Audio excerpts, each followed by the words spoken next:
Rogationist Fathers of the Heart of Jesus. Kabilang sina Troy at Alvin ngayon sa humigit kumulang 120 interns or scholars. Ang village ay nasa loob naman ng Rogationist College compound na may halos 3,000 co-ed students. Pagka-graduate po ng grade 6 po, nag-first year po ako.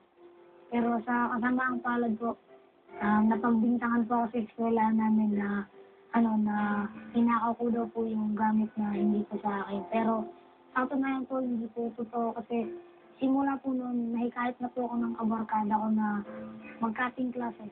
Hindi na po ako pumapasok sa eskwela. At tagawan po nila ng alibay at napatalsik po ako sa eskwela. Kung sa maraming salita po, tumigil po ako ng pag-aaral. The congregation arrived here in 1976. Personally, I arrived in 1986, just before the 8th revolution, which was a nice experience for me.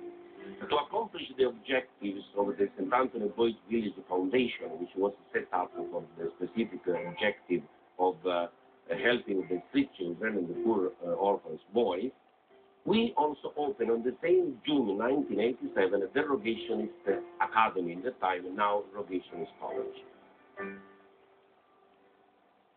Here, education is not confined to the classrooms. They are also taught valuable lessons in Christian formation. Pero kailangan makapasa muna sila sa screening ng mga pari. Only those who have absolutely no means, or the family is at risk, then we consider its acceptance as internal. And before to pass to the final stage, we call them at the end of the school year, before to start the new, to stay here at least 1 week together with the other interns to try to see how he's coping with the environment, with the discipline, etc. Father Carmelo proudly gave us a tour of the school cum village.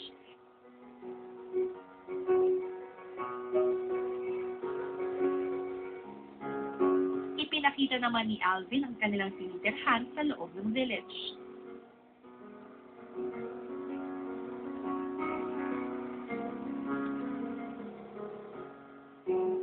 Para po sa akin, sila po yung hulog ng Diyos upang tulungan kami mahirap na matamo po ang kinabukasan na dapat po namin makamit. Masaya po dito kasi kung nakakasalamuha mo yung iba't ibang tao kasi marami tayong mga intern dito. Pero medyo nakakalungkot din kasi mapapalayo ka doon sa pamilya mo. Pero ayun nga, sabi nga ng iba, kailangan mo ng konting sakripisyo upang makuha mo yung kung ano yung gusto mong makamit sa buhay.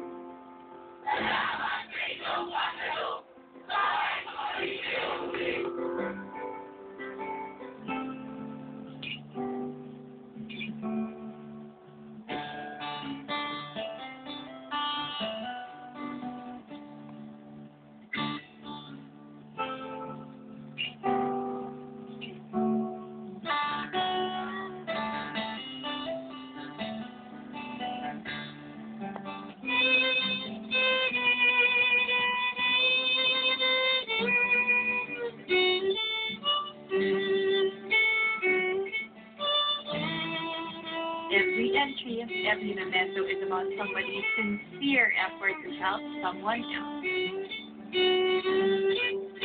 Whether filling the stomach of a hungry child, feeding his mind and soul, or sheltering his family. All of these started by a man who continues to be an inspiration across generations. Ayan, unti-unti nang nagkakalaman ng scrapbook ko. Sino at saan kaya ang susunod na entry sa scrapbook ko?